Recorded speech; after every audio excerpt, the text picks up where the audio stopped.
views and opinions expressed in this program are those of the participants and do not necessarily reflect the views of BronxNet or the program underwriters.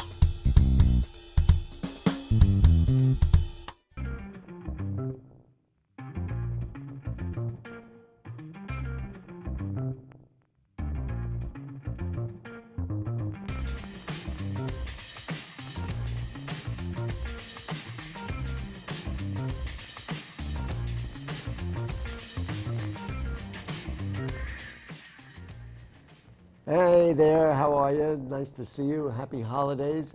It is time for a special holiday edition of the Bronx Buzz.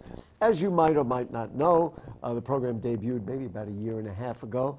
And in that time, every week we've come here on BronxNet Television to interview journalists, reporters, sometimes photographers, people who really know a lot about our borough and report on our borough and give us some insight as to who they are, what they're talking about, what they're thinking about, and gives us a chance to learn more about the stories that they write about.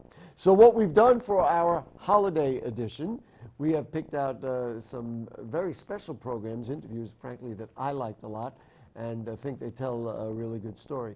So for the first interview that we're going to do, we're going to go all the way down to Puerto Rico. We all know what happened in Puerto Rico in September with Hurricane Maria and the devastation that it caused.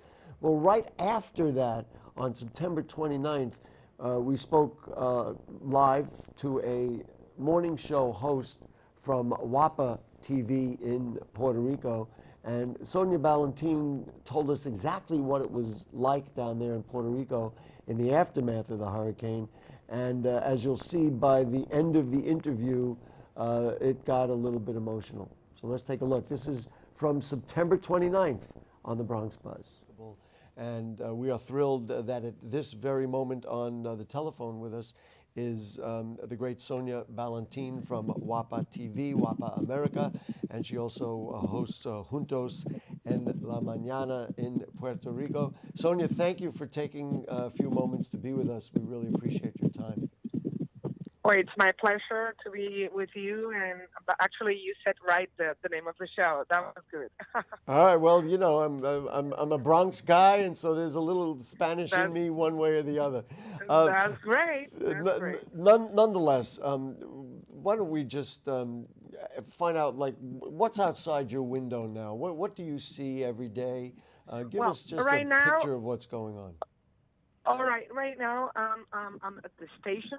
We are really getting, last night we were running out of gas to run the station, and it was an emergency call to keep us full of gas so we can keep continuing making the transmission we're making to WAPA America, which is the window that keeps us connect with the Puerto Ricans and all the Hispanic that are in the U.S., in the main island, the main country. The thing here is that we have really a devastated island. Right now, if you go out and walk around, you know, there's not one tree standing. It's really hard to explain what's going on, but actually, we have big things going on now. And I've been making a call that the U.S. Army has to be able to come here and do their jobs. I mean, we are U.S. citizens, and we need the Army, the Air Force, really the U.S. Army to take over somehow into the island so we can go through this devastation, because it's too much for the government.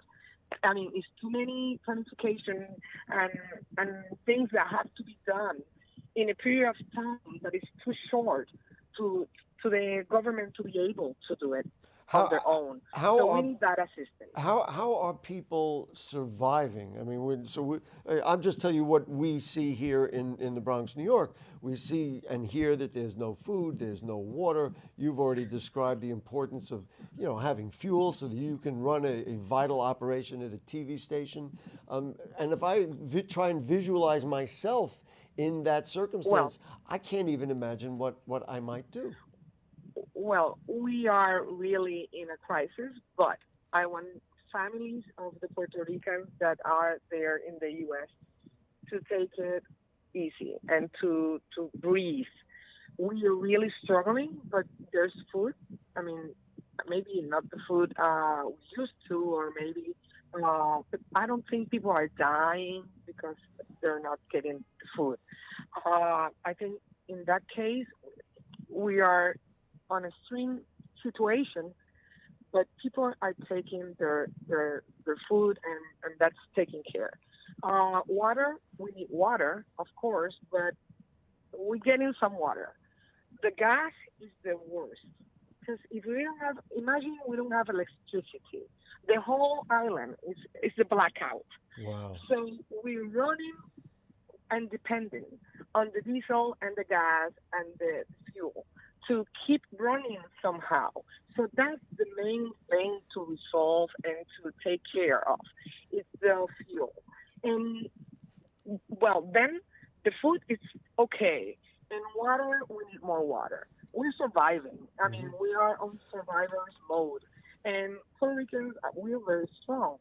We're going to get out of... I'm sorry. This is very hard. I understand, Sonia, and I do appreciate your time. We're going to get out of here, and we're going to get through this with the power in ourselves. So I'm sure that the people there, the Hispanic that are listening to you, the Puerto Rican that are listening to you, we need movement to the Congress. We need people to go to the Congress and, to raise their voices and really, really ask for help from the U.S. There's coming some help, but it's too slow. I mean, there's too many papers and too many things to do that we don't need to do at this point. We need to make the assistance get to the people. Sonia, I want to expand your plea because this should not be limited to, and we of course have the largest Puerto Rican population in the United States here in the Bronx, New York, but this should not be limited to Puerto Rican people. I mean, I'm not Puerto Rican, and I'm certainly I'm doing what I can right now, but also we'll make donations. This is about all of us. These are about Americans, and if it happened in, God forbid, in Texas or Louisiana or Florida, we would all contribute, and there's no reason that it has to be limited to that. I want to ask you about the short and long term. Obviously, the short term is to try and get enough food and you say fuel and make sure people can survive. Is there even a discussion now about rebuilding, or are we so focused on the short term that those vital long-term things are just going to have to wait till we can get everything stabilized? Yeah. I mean, we're not thinking, we day by day.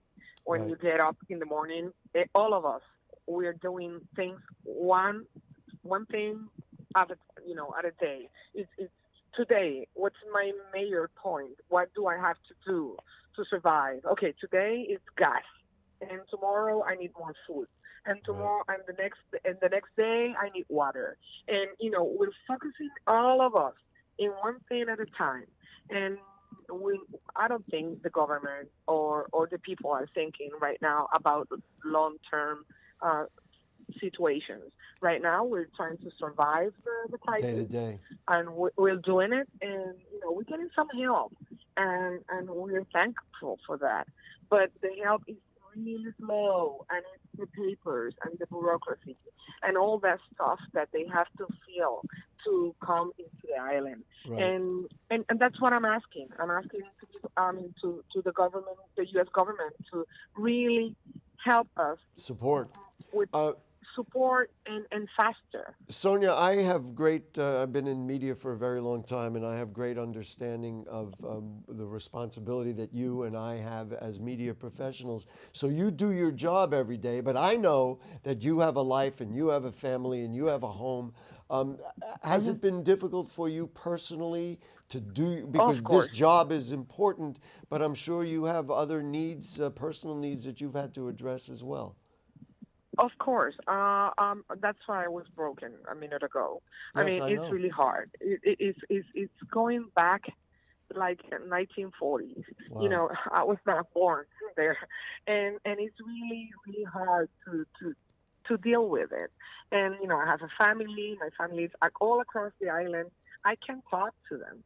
In Wow. order for me to know if my brother talked to my mom, I have to take the car, make the road, and get there like an hour away. Wow. And you don't have the gas to there's- do it. I mean, goodness gracious. Right. Right. Sonia, That's the we're point. just about out of time. I just, one final word, and it'll break me up too. Talk to me about the spirit of the Puerto Rican people and what it will take for them to get together and get through this. We're gonna get through this. Well, I'm sure of that. We have a very strong spirit. We're a very strong country. We have the inner power in ourselves, and we're gonna get through this. I'm sure of that. Right now, I look through the window and it's devastation. Wow. But I'm sure that we're gonna get up and work together and get through this crisis as soon as we can, and with the help of the people that are listening to you and the people who are listening around the world, we're going to make it. Great. Sonia, God bless. We love you here in New York, and we hope one day we'll be able to say, oh, wow, everything worked out great, and we'll invite you Yes. up here to the BX, and you can say hello personally. Wouldn't that be a nice day? Yes. You just Love take care of and thank yourself you and so stay much. in touch. Yep. Thank you. You're watching the best of the Bronx Buzz over the last couple of months during our holiday program. We're going to take a short break, and we'll be back with more right after this. They call me Maxie, but I prefer tripod. I was your above-average four-legged homie, and then wham, bam, minivan. Some people pity me. Now that's lame. I still run, fetch, and swim. And the ladies love me. I'm the ultimate wingman. Just don't ask me to high five.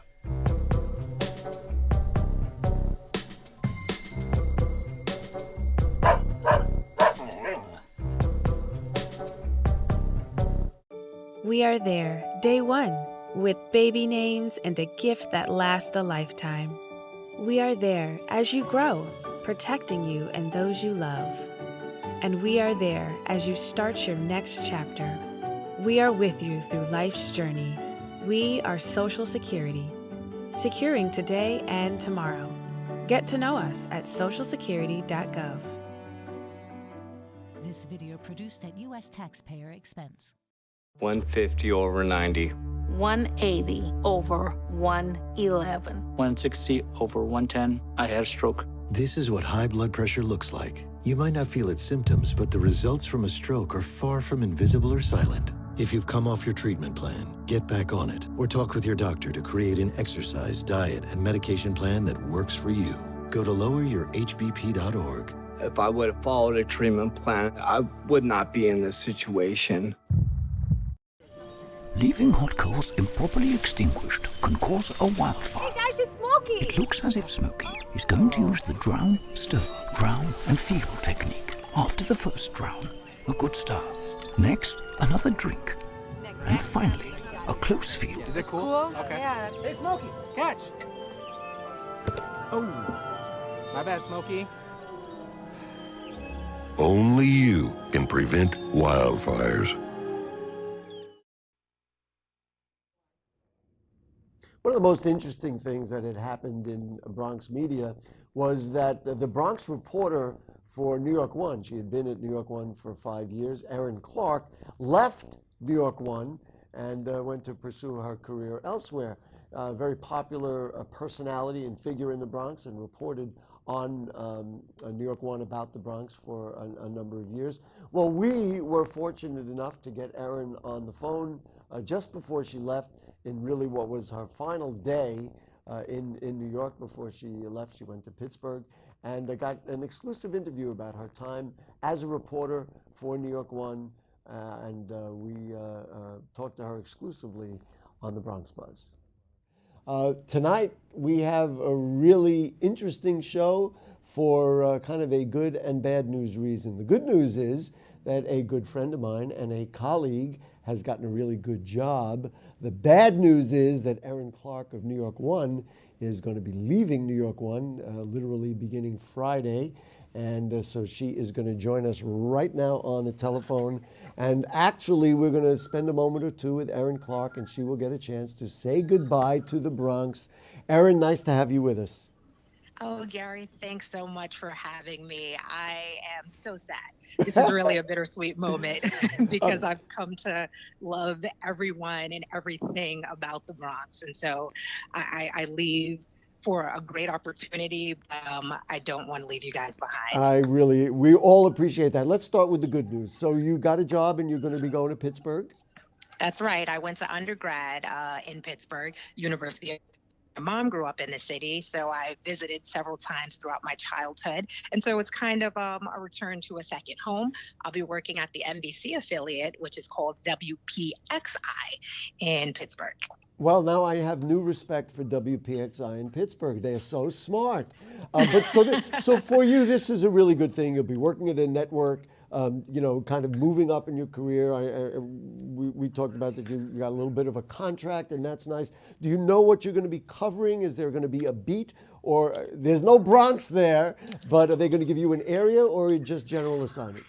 So there's no Bronx definitely up there, but I will not have a specific beat like I've been covering for the last 5 years here in New York One. I'll be, for the most part, a general assignment reporter, but the station has a heavy emphasis on what we as journalists like to call enterprise reporting, which is really, in a sense, kind of like beat reporting, in which you fine tune and focus in on certain subjects and topics. That's what I'm really looking forward to. I'm looking forward to finding some people, some neighborhoods, and some issues that are important to the folks out in Pittsburgh, here in the Bronx. There's no question that your kind of background of doing what you have done in the Bronx is a very good background for doing just that, because that's exactly what you've done. And that gives us a good chance to start asking you about, so what kinds of stories do you like? And then, of course, that would feed back is what were the kinds of favorite stories that you did while you were at New York One over the last 5 years?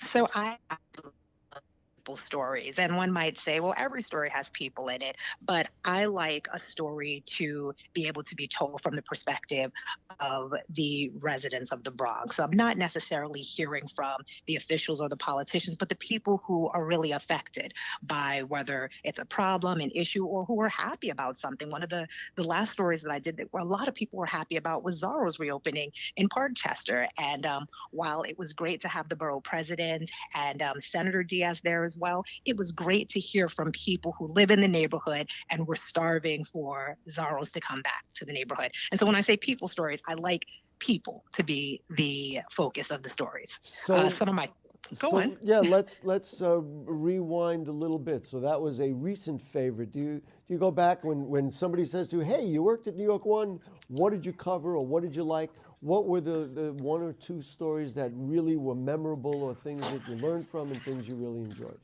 Oh my gosh, there's been so many stories that I've covered over the I know, more I than put 5 you years right I've on the been here. spot. But the first stories that come to mind are the type of stories in which I got to show a different side of the Bronx, perhaps got to visit a place where most people don't have access to. So right when I started working at New York One, I began working with the Hart Island Project and some folks that were really pushing to open up access to Hart Island, where the city's Potter's Field is.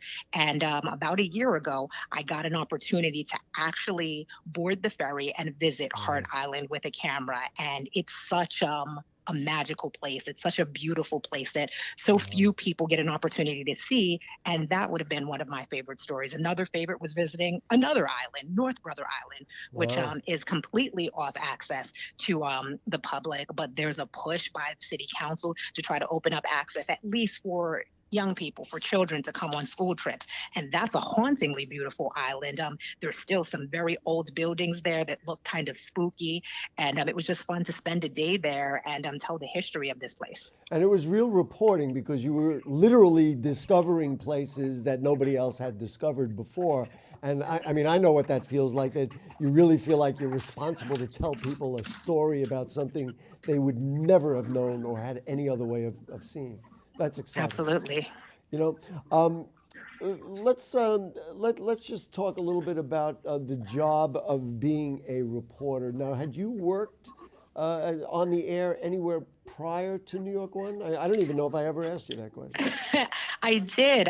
Before my 5 years at New York One, I worked with New York One's sister station in Syracuse. New York One has several sister stations throughout New York State, in North Carolina, and Texas. So I worked upstate for 2 years. Before that, I did a little work at News 12 Long Island as a freelancer. I hosted a show called Diverse Long Island, and it really focused on, it was a talk show, kind of like what you do with Bronx Talk, and it focused on issues that were important to the minority communities on Long Island. And then before that, I worked at the Fox affiliate, WICZ-TV in Binghamton. So I've been in the business now for about 10 years. I asked you that for a reason, and the reason is the craft of reporting, and many of us in the Bronx who have seen you all over the Bronx, you know, in the business we call it one-man banding. So you would have to run your own camera and do that. And listen, we're not talking out of turn. It's it's an extra burden for reporters, and journalists don't love that. But I'm willing to bet that those skills that you learned doing that are going to serve you well working anywhere else, because you'll know what the camera person is going through when you work with them. Absolutely. I mean, I'm happy to say that I won't have to shoot my own work anymore at the new job, but it's something that while I'm happy I won't have to do it, I will miss it a little bit, because when you're shooting your own work as a one-man or one-gal band, I should say, it's all your own work and you're proud of it. You know the video you shot and you can write to that video, and that makes you that much more proud of the product that you put out. Do you think, I was going to ask, do you think, but I'm going to change the way I'm going to ask this. So talk to me about your growth as a reporter. In other words, there's no question your work gets better. All of our work gets better every day, I think we all like to think. But what do you think you really learned and developed because you were a Bronx reporter? I think that I developed a better understanding for issues in urban communities. And that might sound odd coming from someone who was born and raised in the city. I was born and raised in Brooklyn, but for most of my career, I've worked upstate New York. And so working in somewhere that is more of an urban community, there were issues that affect folks in the Bronx that you can take these issues and they're a microcosm of what's going on in the rest of the country. So for instance, when we're talking about the fact that the Bronx has the highest asthma rate because of all of the truck traffic that's coming through neighborhoods in the South Bronx, well, I was taking a look at some of the stories that my future colleagues in Pittsburgh have done. And for those of you who don't know, Pittsburgh was a big coal mining town. And a story was done just a couple of weeks ago about how children in Pittsburgh in a particular neighborhood are just finding out that they have the highest asthma rate in that surrounding community. And so that's what I mean. I've learned that these issues are not just one and only to the Bronx or one and only to the city. They are issues that affect everyone throughout the country. And if I was able to learn what I did from the folks of the Bronx, then I'm that much better and that much more of a reporter. There's no question about it. And just what you explained to me, they are really getting, a really good reporter, somebody who knows their stuff. Of course, you'll learn more about Pittsburgh.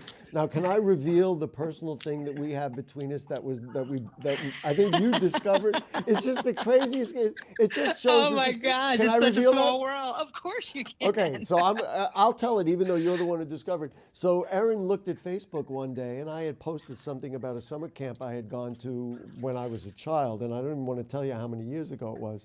And Erin called me up and said, "Hey Gary, it's Camp Eagle Hill. Did you go to Camp Eagle Hill?" And I said, "Well, yeah, because it's one of the foundations of my development as a person." And now you can fill in the last part of the story.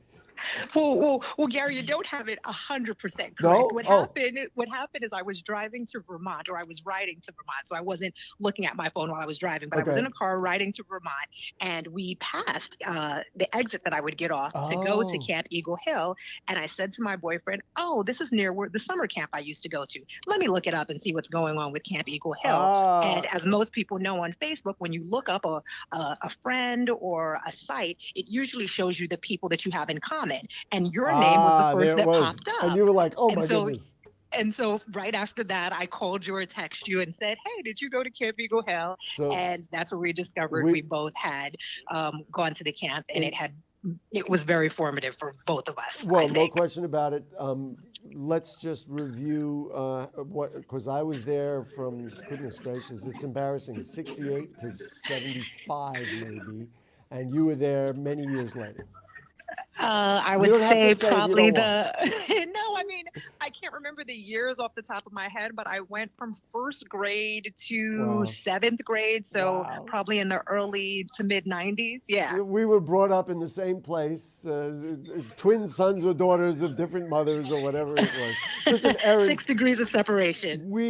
That's the way to do it. We all in the Bronx will miss you. We have cherished everything you have done for us at New York One. And I know you and I will stay in touch as friends and colleagues. And I know everybody in the Bronx wishes you well, and you'll do great in Pittsburgh, and they are really lucky to have you. Well, thank you so much. I hope that everyone in the Bronx stays in touch, whether it's through social media or shooting me an email if you can find me. But you guys are my heart, and I thank you for allowing me to tell your stories for the last 5 years.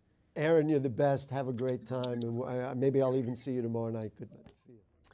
And that will do it for 2017 on the Bronx Buzz. It's been a great year. It has been an incredible pleasure to talk to all of the different reporters, photographers, producers, whoever else we've had on the show. And we thank all of them for joining us. Also, I want to thank our producer, Jayla Duberis, who really does a fantastic job. We've had Oshua and Michael as the director, and Whitney has been with us in this studio, and we just have had so many people working on the show and making it happen. And certainly want to wish all of them a happy and safe and peaceful holiday season and beyond. And most importantly, we always want to thank the people of the Bronx, because it is the people of the Bronx that energize me and energize every one of the people that works at BronxNet Television. So thank you all very much for joining us in the Bronx Buzz. We will be back in 2018. You can count on that. And we will see you then. Happy holidays.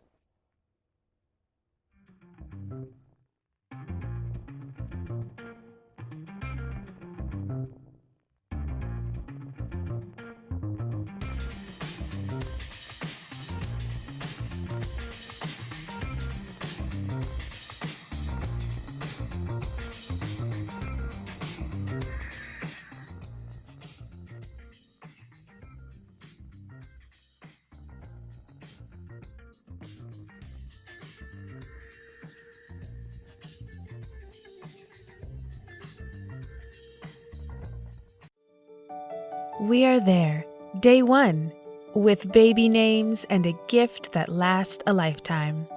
We are there as you grow, protecting you and those you love. We are there when you get your first job, helping you to save for the future.